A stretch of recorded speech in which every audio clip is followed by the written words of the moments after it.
Welcome back, everyone. Memphis is full of great artists, and this weekend some of their work is going to be on display and up for sale at the Memphis Pottery Guild's annual spring sale. Dale Baucum and Brin Baucum are both here with me this morning. They own a pottery studio here in Memphis, and they're to talk about the show and some of their own pieces. Welcome to both of you. How's everything? Thank you. Thank you. First of all, you guys have been doing pottery for 38 years, quite some time. What is it about pottery that you think gets people so excited? Well, it's tactile and it's visual. You can touch it, you can look at it, you can enjoy it, you can use it, and as long as you're careful with it, but not too careful, it'll last much longer than you will. You were telling me earlier that potters get a bit sensitive about the word drop or break. Right. You guys do not say that to a potter. This weekend at the Memphis Potters Guild show at the Botanic Garden, you'll see many, many styles of pottery. There are many styles as there are people. And it's a wonderful group. And this will be something we're excited about every year. It's a great show. Now, Dale, this is a piece you guys put together here, this vase.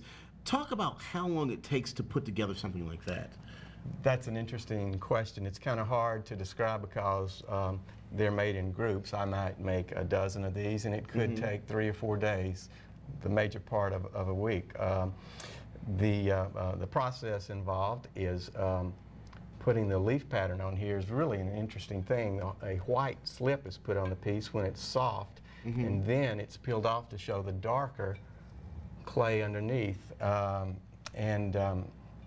you get an impression. And the interesting thing about this, last week we were in a show in Gatlinburg, and one of the people looking at the piece said, these pieces look like they're paintings and ceramics, and suddenly it occurred to me they really got it, because often it's hard to nail it right on the head. And I thought, oh, I wish I'd thought of that.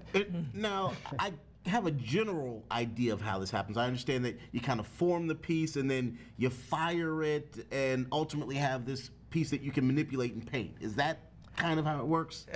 Kind of. Thank you for being nice.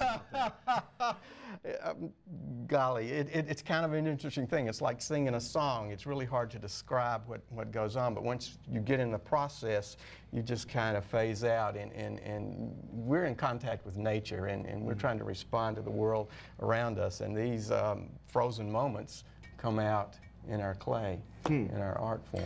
You said something interesting earlier. You're saying that there are as many styles of pottery as there are potters. Yes.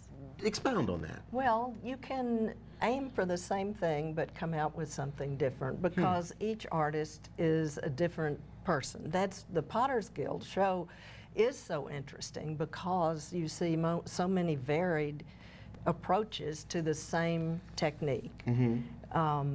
And that's why it's worth coming to, because it's such an exciting... It sounds like the big challenge is taking nothing and then creating something special out of it. Just taking a hunk and then creating something that's manipulatable. We're all playing in the mud, and then we come out with a piece of artwork.